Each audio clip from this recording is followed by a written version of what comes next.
समय आपको यहाँ पर नहीं आना चाहिए। पताका हवा के विपरीत दिशा में फहरता है। 12 जून 2025 से 25 जून 2025 तक आपको दर्शन नहीं मिलेगा। आप नजारा देख रहे हैं, ये जगन्नाथ धाम का मुख्य मंदिर का नजारा है। श्री कृष्ण, उनकी बहन सुभद्रा और उनके भाई बलदेव के दर्शन होते हैं। जय जगन्नाथ। दोस्तों, इस समय मैं मौजूद हूँ जगन्नाथपुरी के गोल्डन बीच पर। यहाँ पर क्या क्या एक्टिविटीज होती हैं, कहाँ कहाँ पर आप घूम सकते हैं, खाने पीने के लिए यहाँ पर क्या है, घूमने के लिए यहाँ पर क्या है, एडवेंचर एक्टिविटीज होती है, सारी मैं जानकारी आपको इस वीडियो में मैं दूंगा। साथ में आपको जगन्नाथ भगवान के दर्शन कराऊंगा और जगन्नाथपुरी आप कैसे आ सकते हैं। साथ में आपको जगन्नाथपुरी में कहाँ कहाँ पर दर्शन करने चाहिए और दर्शन का समय क्या है।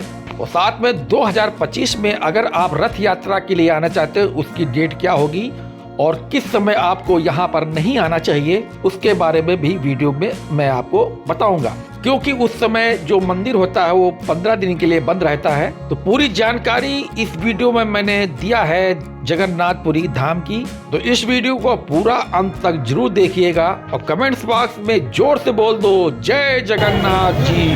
तो दोस्तों, इस समय मैं आ चुका हूँ जगन्नाथपुरी के रेलवे स्टेशन पर। तो मैंने ये यात्रा की पूरी की ट्रेन से।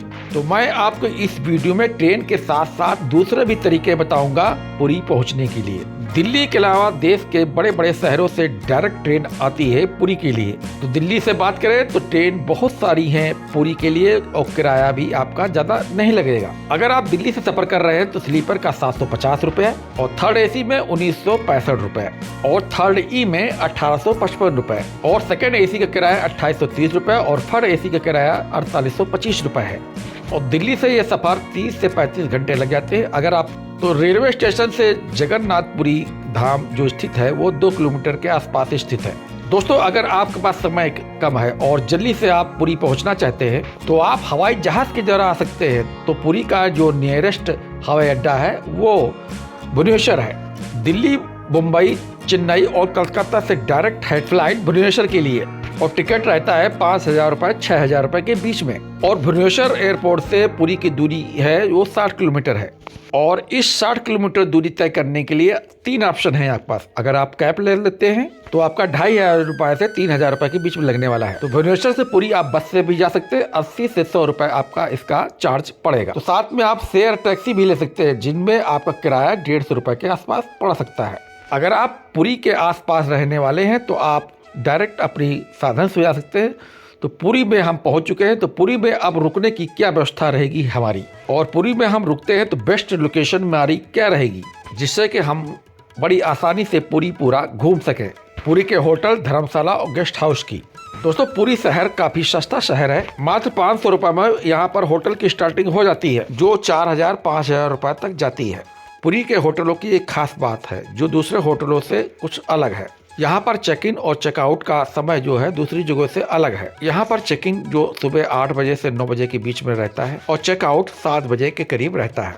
ज्यादातर दूसरी जगहों पर होटलों पर चेकआउट 10 बजे 11 बजे रहता है। ये समय आपको ध्यान रखना होगा होटल लेते समय। बेस्ट लोकेशन मैं आपको बता देता हूँ आप पुरी में कहाँ होटल ले सकते हैं। आप होटल नियर मंदिर ले सकते हैं। आप चाहे डोला मंडप शाही पर होटल ले सकते हैं जो टेम्पल रोड है। ये मिड पॉइंट है। यहाँ से मंदिर की दूरी और समुद्र की दूरी बिल्कुल बराबर है। इसके अलावा मोची शाही में ले सकते हैं होटल, वो भी मिड पॉइंट है। चाहे आप मंडप शाही में ले सकते हैं जो मंदिर के बिल्कुल पास में है। और भुवनेश्वर रोड पर भी आप होटल ले सकते हैं। वहाँ से बस स्टैंड काफी नियर रहता है। इसके अलावा आप अगर चाहे तो आप रेलवे स्टेशन के पास भी होटल ले सकते हैं। तो रेलवे स्टेशन से 2-2.5 किलोमीटर की दूरी पर स्थित है भगवान जगन्नाथ का मंदिर। टाउन हिल चौक पर भी आप होटल ले सकते हैं और यहाँ से मंदिर 1.5 किलोमीटर का रहता है और यहाँ से समुद्र मात्र 300-400 मीटर की दूरी पर है। इसके अलावा आप गोल्डन बीच पर या पुरी बीच पर भी होटल ले सकते हैं। तो इस बीच के किनारे आपको बहुत सारे होटल मिल जाएंगे जहाँ से समुद्र आप अपने होटल से देख सकते हैं। हालांकि यहाँ से मंदिर की दूरी 2-2.5 किलोमीटर के आसपास है। ये खास लोकेशन और हमने रोड बता दी है जहाँ पर आप आराम से होटल ले सकते हैं। इसके अलावा पुरी में और भी स्थानों पर होटल ले सकते हैं, लेकिन आपको दिक्कत बढ़ जाएगी क्योंकि यहाँ से मंदिर की दूरी और समुद्र की दूरी कुछ ज़्यादा आपको पड़ने वाली है। मैंने जगन्नाथ मंदिर के पश्चिम द्वार पर होटल लिया था। मैं चाहता था कि मंदिर के पास ही मेरा होटल हो और मंदिर मेरे होटल से बिल्कुल सामने दिखाई पड़ रहा और यहाँ से बीच करीब लगभग 1.5 से 2 किलोमीटर की दूरी पर था और इस स्थान से हम समुद्र के लिए पैदल पैदल जा सकता था। तो दोस्तों इस समय हम जगन्नाथपुरी पहुँच चुके हैं और होटल में मैं ले लिया है। होटल का नाम है विष्णु भवन होटल। तो होटल टूर करा देता हूँ। ये हमारा रूम है, ये डबल बेडरूम है और ये बगल में बना है बाथरूम। दिसंबर का महीना है और गर्मी यहाँ पर काफ़ी बहुत ही ज़्यादा है। तो इस होटल के गेट से जैसे बाहर निकलते सामने हमको दिखाई पड़ता है भगवान जगन्नाथ का मंदिर का पश्चिमी द्वार। तो होटल में चलते हैं, स्नान करते हैं, फ्रेश होते हैं, उसके बाद हम आपको ले चलते हैं भगवान जगन्नाथ के दर्शन के लिए। अब बात कर लेते हैं कि पुरी में आने के बाद हम कहाँ कहाँ पर घूमने जाएं। तो जगन्नाथपुरी आ चुके हैं तो भगवान के चारों धामों से एक धाम जगन्नाथपुरी के धाम के दर्शन करने सबसे पहले जाना चाहिए। तो सबसे पहले मैं गया जगन्नाथ भगवान के दर्शन के लिए। मेरा होटल पश्चिमी द्वार पर था तो मैं पैदल पैदल धीरे से पहुंच गया सिंह द्वार के सामने। दोस्तों अगर आप मंदिर से कुछ दूरी पर आप होटल लिए हैं तो वहां से ऑटो करके आप 20-30 रुपए देकर आप मंदिर के सिंह द्वार पर पहुंच सकते हैं। ये जो सामने आप नज़ारा देख रहे हैं ये जगन्नाथ धाम का मुख्य मंदिर का नज़ारा है। मंदिर में एंट्री करने से पहले कुछ यहाँ के नियम है जो आपको जरूर जान लेना चाहिए। अगर आप जगन्नाथ धाम की यात्रा पर आते हैं तो वीडियो को पूरा अंत तक जरूर देखिएगा। वीडियो अच्छे लगे तो लाइक कर दीजिएगा और कमेंट्स में जय श्री जगन्नाथ लिखना ना भूलिएगा। नियम की बात करें तो इस मंदिर के जो धाम के नियम हैं, इस मंदिर के अंदर mobile, camera, bag, purse, belt आदि नहीं ले जा सकते हैं। मंदिर के पास ही आपको ये सामान रखने के लॉकर्स मौजूद हैं जहां पर आप अपना कीमती सामान और शूज रख सकते हैं। तो यहां पर 50 से 100 रुपए आपको देना होगा। अगर आप पर्सनल लॉकर्स लेते हैं तो आपको 80 रुपए देना होगा, जिसमें आप अपना कीमती सामान, फोन व शूज रख सकते हैं। शूज के लिए आपको कोई खास पेमेंट नहीं करना पड़ेगा, 10-20 रुपए देकर आप शूज रख सकते हैं। तो आप अपना सारा कीमती सामान अपने होटल में रख के आइए, केवल शूज आप इन पर रख दीजिए। तो मैंने अपने शूज और पर्स अपने होटल में रख दिया और मंदिर में प्रवेश करते समय आपको यहाँ से प्रवेश करना होगा और मंदिर में दर्शन करने में आपको 2 से 3 घंटे या भी उससे भी अधिक समय लग सकता है। तो थोड़ा सा समय आप अधिक लेकर आइए, तभी आप अच्छे से दर्शन कर सकते हैं। दर्शन करने का समय सुबह 5 बजे से रात के 9-10 बजे तक रहता है। इस समय के बीच में अलग अलग आरती और भोग का आयोजन होता है। तब इस समय मंदिर में दर्शन के लिए रोक दिया जाता है। मैं आपको सही समय बताऊंगा जब आप आसानी से दर्शन कर सकते हैं। उस समय आपको ज्यादा भीड़ भाड़ नहीं मिलेगी। दर्शन करने का सबसे बेस्ट समय है दोपहर या फिर आप रात को आइए। तो आप मंदिर के पास आइए और देखिए लाइन कम लगी है तो मंदिर के अंदर दर्शन के लिए चले जाइए। अगर लाइन ज़्यादा लगी है तो आप रुक जाइए। ये आपको ऑन स्पॉट ही डिसाइड करना पड़ेगा। तो मंदिर में प्रवेश करने के लिए 4 द्वार है। जो सामने आप देख रहे हैं ये आपका मेन द्वार है, जिसे पूर्वी द्वार यानी सिंह द्वार बोला जाता है। तो इस मंदिर से अंदर एंट्री होती है और जो बाकी 3 द्वार है वो वहाँ के निकलने का द्वार है। लेकिन इस समय चारों द्वारों से भगवान जगन्नाथ के दर्शन के लिए यात्रीगण जा रहे हैं। इस सिंह द्वार के सामने एक स्तंभ है जिसे अरुण स्तंभ कहा जाता है। इस स्तंभ को कोणार्क मंदिर से लाया गया है। इसे सूर्य स्तंभ के नाम से भी जाना जाता है। तो इस अरुण स्तंभ को शीर्ष झुकाकर मंदिर के अंदर प्रवेश करना चाहिए। तो जगन्नाथपुरी के मंदिर के अंदर एक गरुड़ स्तंभ भी है। गरुड़ स्तंभ वही स्तंभ है जिसके कारण से इस मंदिर के ऊपर कोई पक्षी या हवाई जहाज नहीं उड़ता है, क्योंकि गरुड़ जी खुद पक्षियों के राजा हैं। तो इस अरुण स्तंभ के दर्शन करने के बाद भक्तगण मंदिर के अंदर प्रवेश करते हैं। मंदिर के अंदर भगवान श्री कृष्ण, उनकी बहन सुभद्रा और उनके भाई बलदेव के दर्शन होते हैं। कहते हैं यहाँ पर भगवान श्री कृष्ण का हृदय मौजूद है जो आज भी धड़कता है। इन मूर्तियों को हर 12 साल में बदला जाता है क्योंकि ये मूर्तियाँ लकड़ी से बनी होती हैं। उस दौरान पुरी के शहर की पूरी बत्ती काट दी जाती है और रात को मूर्तियों को बदला जाता है। पूरा पुरी शहर छावनी में तब्दील कर दिया जाता है। उस वक्त कोई भी दर्शन करने नहीं जा सकता। जो पुजारी मूर्ति को बदलने का काम करते हैं वो उनके आंखों पे पट्टी बांध दी जाती है ताकि कोई भी श्री कृष्ण के हृदय को ना देख सके। पुजारियों द्वारा बताया गया जब वो श्री कृष्ण भगवान के हृदय को हाथ में लेते हैं तब तो उन्हें धड़कती हुई कोई चीज महसूस होती है, परंतु वो उसे देख नहीं सकते। जगन्नाथ मंदिर के दर्शन करने के बाद पास ही पीछे की ओर माता लक्ष्मी का मंदिर भी है। तो आप माता लक्ष्मी जी के भी दर्शन करने वहां पर जरूर जाना चाहिए। इन दोनों मंदिरों के दर्शन करने के बाद वहाँ पर एक शक्तिपीठ है जो 51 शक्तिपीठों में से एक शक्तिपीठ है जिसे बिमला देवी मंदिर कहा जाता है। तो आप वहाँ भी दर्शन करना न भूलिएगा। तो यहाँ पर दर्शन करने के बाद पास ही में एक है आनंद बाजार जो मंदिर के परिसर में ही है और जगन्नाथ मंदिर से लगभग 10 मीटर की दूरी पर है। जगन्नाथ मंदिर में भोग का महत्व कुछ अलग ही है। यहाँ पर मिट्टी के बर्तनों में भोग का प्रसाद तैयार किया जाता है। 7 घड़ों को मिट्टी के बर्तनों को एक के ऊपर एक रखा जाता है। बताया जाता है कि मिट्टी के सबसे ऊपर वाले बर्तन में सबसे पहले भोजन तैयार होता है और इस मिट्टी के नीचे वाले बर्तन में सबसे बाद में। आप चाहें तो यहाँ पर भोग का प्रसाद खा सकते हैं। आनंद बाजार में बहुत सारी दुकानें आपको मिलेंगी जहां पर आपको खरीद कर ये भोग का प्रसाद खाना होगा। तो इस प्लेट का जो कीमत होती है 100 रुपए होती है जिसमें आपको चावल, दालमा और कई प्रकार की सब्जियां दी जाती हैं। तो आप जब भी जगन्नाथपुरी में भगवान जगन्नाथ के दर्शन के लिए जाइएगा तो इस प्रसाद को जरूर ग्रहण करिएगा और यहीं से आप सूखे जो यहाँ का प्रसाद होता है, भोग का प्रसाद होता है, उसे आप अपने घर के लिए ले जा सकते हैं जो कई दिनों तक खराब नहीं होता है। तो दोस्तों इस समय दिसंबर का समय है और हमें दर्शन करने में लगभग 4 घंटे के करीब लगा और हम इस समय मंदिर के दर्शन करने के बाहर मुख्य सिंह द्वार के पास आ चुके हैं। तो इस समय मंदिर के बाहर का नज़ारा आप देख ही रहे होंगे कितनी भीड़ है इस समय। तो इस समय हमारे साथ आप मंदिर के बाहर का नज़ारा देख रहे हैं। यहाँ पर आप मोबाइल कैमरा सब कुछ चला सकते हैं लेकिन आप मंदिर के अंदर नहीं ले जा सकते हैं। तो दोस्तों अब यहाँ दर्शन करने के बाद हम आपको मंदिर की परिक्रमा कराते हैं।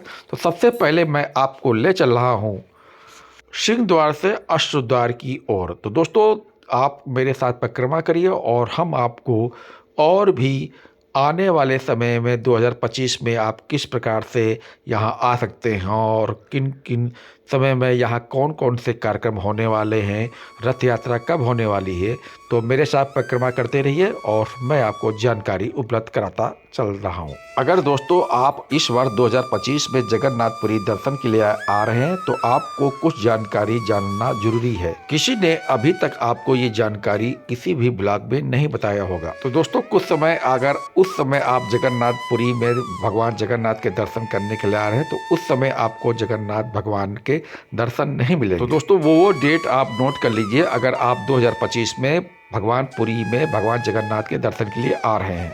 तो दोस्तों डेट जरूर नोट कर लिए। अगर अब इस समय आप आ रहे हैं तो आपको काफी असुविधा का सामना करना पड़ सकता है। 11 जून 2025 तो इस दिन आपको महाप्रभु के दर्शन स्नान मंडप में मिल सकता है। वरदान से आप महाप्रभु के दर्शन कर सकते हैं। मंदिर के अंदर जाते हैं और स्नान मंडप से बहुत से अच्छे से महाप्रभु के दर्शन होते हैं लेकिन काफी भीड़ होता है। मतलब दर्शन के लिए 4 से 5 घंटा और उससे भी अधिक समय लग सकता है।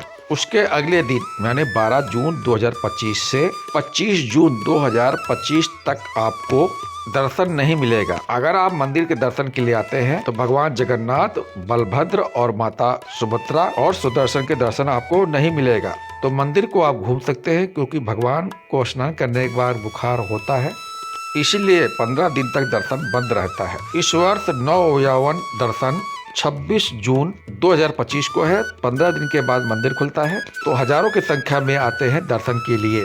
उसके अगले दिन 27 जून 2025 को इस साल रथ यात्रा है। 28 जून को आपको गुंडीचा मंदिर के सामने प्रभु के दर्शन बड़ी अच्छे से कर सकते हैं। अगर 28 जून 2025 को आप पुरी में हैं तो रथ यात्रा पर आप भगवान के प्रभु के दर्शन बड़ी अच्छी तरह से हो जाएगा। तो इस यात्रा में काफी भीड़ होता है।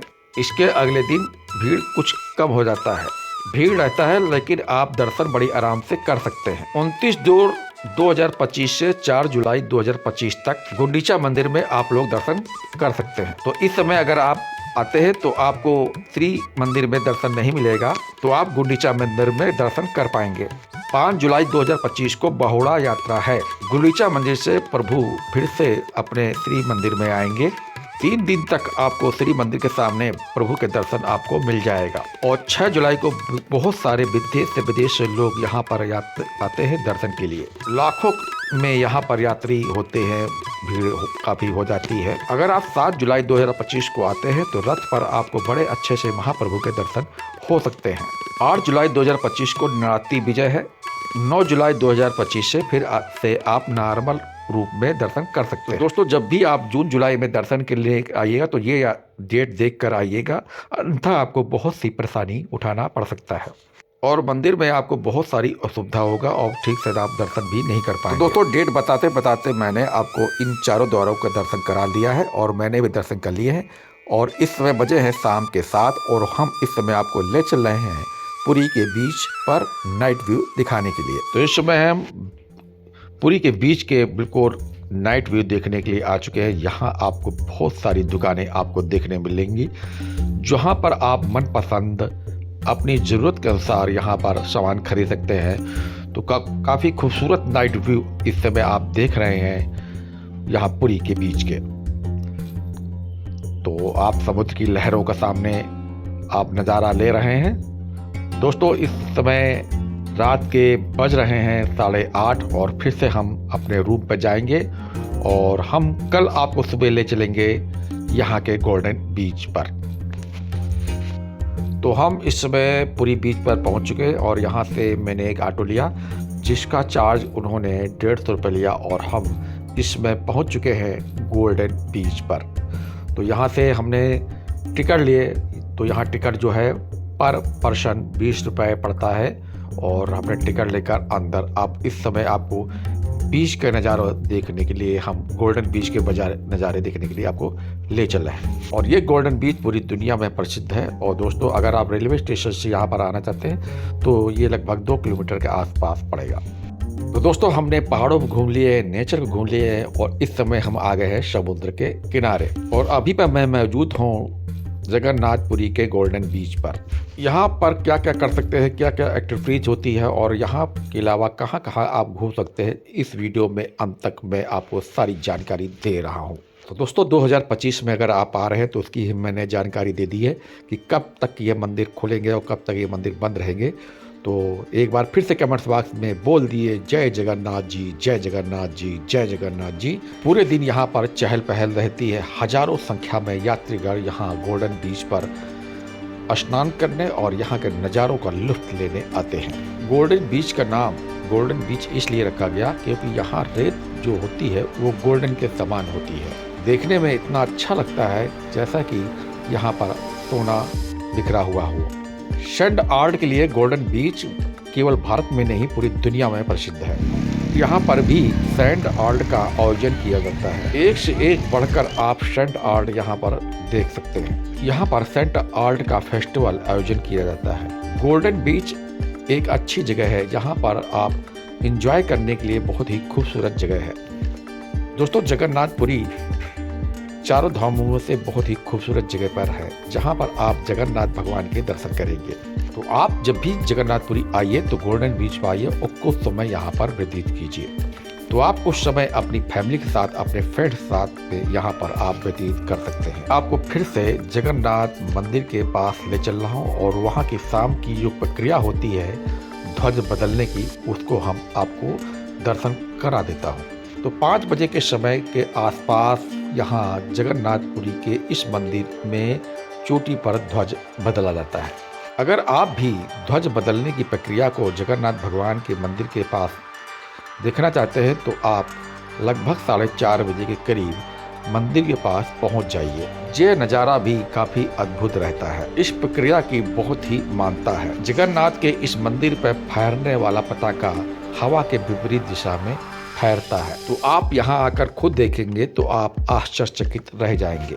ये यात्रा पूरी 1 डे की यात्रा है, मानी 1 दिन की पूरी यात्रा। सुबह सुबह आइए मंदिर में और मंदिर में दर्शन करिए, फिर उसके बाद बाजार में घूमिए, फिर उसके बाद गोल्डन बीच पर घूमिए और फिर वहाँ से आप जाइए गुंडीचा मंदिर, तो उसके भी दर्शन करिए और फिर से आप आ जाइए शाम के इस पताका समारोह को देखने के लिए। तो अभी मैं आपको गुंडीचा मंदिर के दर्शन के लिए भी ले चलूँगा। तो ये सभी जानकारी जो मैंने दी है मात्र आपको 1 दिन में पूरी हो जाएगी। तो यहाँ पर खान पान की बात करें तो यहाँ पर वेजिटेरियन और नॉन वेजिटेरियन दोनों प्रकार का आपका भोजन उपलब्ध है। तो यहाँ पर समुद्री इलाका है, यहाँ के लोग यहाँ पर सी फूड खाना पसंद करते हैं, मछली का सेवन ज़्यादा करते हैं। तो ये मंदिर के आसपास आपको वेजिटेरियन खाना भी बड़ी आराम से उपलब्ध हो जाता है। तो खान पान में यहाँ पर मीठे में आप ख्वाजा का इस्तेमाल कर सकते हैं। साथ में यहाँ रसगुल्ला भी प्रसिद्ध है और यहाँ की रबड़ी भी काफ़ी प्रसिद्ध है। तो आप यहाँ पर ख्वाजा को जरूर ट्राई करिएगा। तो यहाँ पर जो इसकी प्राइस है 100 रुपये से 200 रुपये के बीच में आपको अधिकतर दुकानों पर मिल जाएगा। तो सिंह द्वार से मैंने एक रिक्शा किया और उसको हमने 100 रुपया दिया। अब पहुँच गए हम गुंडीचा मंदिर दर्शन के लिए। तो सामने आप गुंडीचा मंदिर के दर्शन करिए और कुछ समय यहाँ पर हमने व्यतीत किया। 10-15 मिनट लगा गुंडीचा मंदिर में दर्शन करने के लिए और यहाँ से फिर हम पहुँच गए सिंह द्वार के पास जहाँ हमारा होटल है।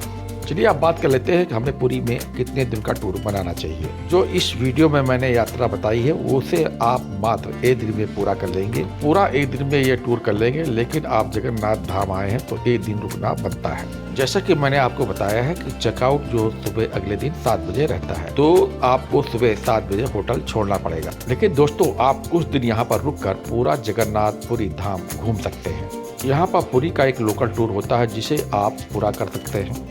यहाँ पर आप अलग अलग 5-6 जगहों पर घूमने जाएंगे तो वो भी घूमने जा सकते हैं। यहाँ से आप कोणार्क सूर्य मंदिर भी घूमने जा सकते हैं और इसके अलावा आप भुवनेश्वर टूर भी कर सकते हैं। लेकिन आज के लिए इसके लिए आपको कम से कम 2 दिन और भी देने होंगे। तो मैं आपको ये पूरा टूर कराऊंगा। आपको हम कोणार्क मंदिर भी लेकर जाऊंगा, पुरी का लोकल टूर भी कराऊंगा और आपको साथ में भुवनेश्वर भी लेकर जाऊंगा, जो आपको आने वाली वीडियो में देखने को मिलेगा। लेकिन ये जो वीडियो है केवल जगन्नाथ धाम का है। अगर आप 1 दिन के लिए जगन्नाथ धाम आ सकते हैं तो बड़ी आसानी से 1 दिन में आप जगन्नाथ धाम की यात्रा कर सकते हैं, जिसमें आप महाप्रभु जगन्नाथ के दर्शन करेंगे, साथ में गुंडीचा मंदिर के दर्शन करेंगे, पुरी का बाजार घूमेंगे और आप गोल्डन बीच भी घूमने जा सकते हैं। तो चॉइस आपकी रहेगी। समय आपका पास कम है तो आप इतना ही टूर कर लीजिए। समय ज़्यादा है और आपके पास 2-3 दिन और हैं तो आप बाकी जगहों पर घूमने भी जा सकते हैं, जो आपको मैं आने वाली वीडियो में घुमाने वाला हूँ। मोबाइल नेटवर्क की बात करें तो सभी प्रकार के यहाँ नेटवर्क का काम करता है। तो आपको यहाँ जगन्नाथ धाम के दर्शन के लिए आना चाहिए। ये एक मेन पॉइंट है यहाँ का, क्योंकि यहाँ का टेम्परेचर नॉर्थ इंडिया से बिल्कुल अलग है। दर्शन करने के लिए आप अक्टूबर से मार्च के बीच में कभी भी आप यहाँ आ जाइए। तो यहाँ आने का बेस्ट टाइम रहता है, मौसम सुहाना रहता है, लेकिन ये यहाँ का पीक सीजन रहता है। तो यहाँ पर जो रूम की चार्जेस हैं काफ़ी बढ़े हुए आपको मिलेंगे और भीड़ भी आपको काफ़ी अधिक मिलेगी। दिसंबर और जनवरी के समय जब नॉर्थ इंडिया का टेम्परेचर बहुत ही कम रहता है तो यहाँ का टेम्परेचर 25 से 26 सेंटीग्रेड रहता है। तो रात का टेम्परेचर 16 से 17 सेंटीग्रेड रहता है। आप छोटी सी जैकेट लेकर यहाँ पर आ सकते हैं। और अप्रैल से सितंबर के बीच में काफ़ी मौसम यहाँ पर गर्म रहता है और जुलाई अगस्त में काफ़ी उमस भरा यहाँ का मौसम रहता है। तो इस समय यहाँ पर आना बिल्कुल ठीक नहीं होगा। तो अप्रैल से मार्च के बीच में कभी भी आइए, पूरा दिन आप यहाँ घूम सकते हैं, काफ़ी इंजॉय कर सकते हैं। काफ़ी अच्छा टेम्परेचर यहाँ का सुहाना टेम्परेचर रहता है और ठंडी भी अधिक नहीं पड़ती है, इसलिए आपको ज़्यादा कपड़े गर्म लाना यहाँ नहीं पड़ेगा। अब बात आती है इस टूर की बजट की। अगर आप केवल जगन्नाथ की यात्रा पर आते हैं और भगवान जगन्नाथ के दर्शन करते हैं, यहाँ का बाजार घूमते हैं, गोल्डन बीच घूमते हैं, गुंडीचा मंदिर भी दर्शन कर ले जाते हैं, तो आप 1-2 दिन में पूरा घूम लेंगे। तो आपका ज्यादा खर्चा नहीं होने वाला। 1 दिन आप स्टे कर लीजिए। तो 5,000 से 6,000 रुपए के बीच में आप 2 लोग बड़ी आराम से यहाँ पर घूम सकते हैं। ये खर्चा मैं दिल्ली से बता रहा हूँ, जिसमें ट्रेन, होटल, फूड और लोकल खर्चा भी जुड़ा हुआ है। ये बेसिक जर्नी की बात कर रहा हूँ। अगर आप लग्जरी जर्नी करना चाहते हैं तो आपका बजट बढ़ जाएगा। अगर आप फ्लाइट से टूर करेंगे तो और भी ज्यादा महंगा हो जाएगा और समुद्र के किनारे होटलों में रहेंगे तो और भी महंगा हो जाएगा। स्टे आप ज्यादा दिन करेंगे तो वो भी महंगा हो जाएगा। अगर दूसरी जगहों पर घूमने जाएंगे तो वो भी महंगा हो जाएगा। तो आने वाले वीडियो में बताऊंगा तो वो भी आपको महंगा हो जाएगा। मैंने आपको बेसिक प्राइस बताया है बेसिक जर्नी के लिए। तो ये मैंने मिनिमम चार्ज बताया है जिसमें आप 1 दिन का टूर जगन्नाथपुरी का कर सकते हैं। तो मिनिमम 5 से 6,000 रुपए के बीच में 2 लोगों का टूर हो सकता है। नेक्स्ट वीडियो है मैं आपको कोणार्क मंदिर भी ले चलूंगा और आपको हम भुवनेश्वर टूर भी लेकर चलूंगा। तो इन आने वाले वीडियो को जो आप जरूर देखिएगा। अगर वीडियो अच्छा लगा तो इस वीडियो को लाइक कर दीजिएगा। तो साथ में इस वीडियो को शेयर भी कर दीजिएगा उन लोगों को जो घूमने के बड़े शौकीन है, तो जिसको इस वीडियो देखने पर उनकी कुछ हेल्प हो जाए। तो दोस्तों ये वीडियो हम यही समाप्त करते हैं। मिलेंगे अपने नए वीडियो में एक नई इन्फॉर्मेशन के साथ। जय जगन्नाथ।